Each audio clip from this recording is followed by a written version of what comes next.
सब कुछ बोल दे।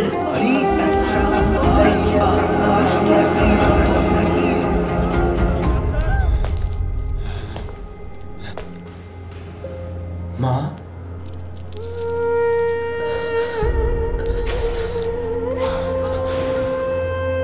খুব মারে মা, সব জানতে চায়।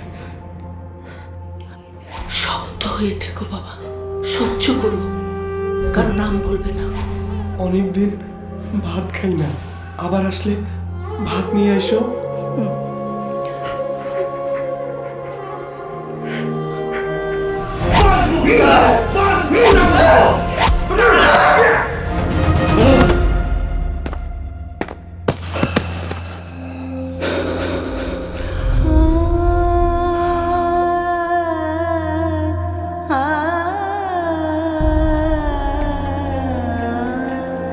মা, তোমার দোয়ায় যদি কোনোদিন বড় কেউ হতে পারি, তাহলে সবাইকে জানাবো তোমার কথা।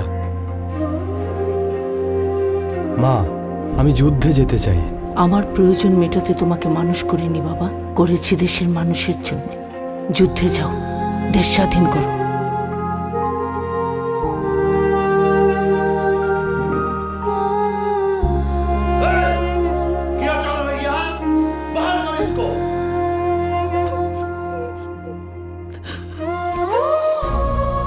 দেশ স্বাধীন হয়েছে ঠিকই, কিন্তু আমার রত্নকে আর কোথাও খুঁজে পাইনি।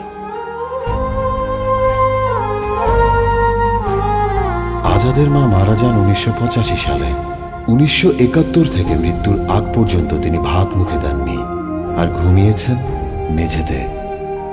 এমন অসংখ্য মা তাদের যত্নে গড়া রত্ন সন্তানদের বিসর্জন দিয়েছেন বলেই আমরা পেয়েছি স্বাধীন দেশ।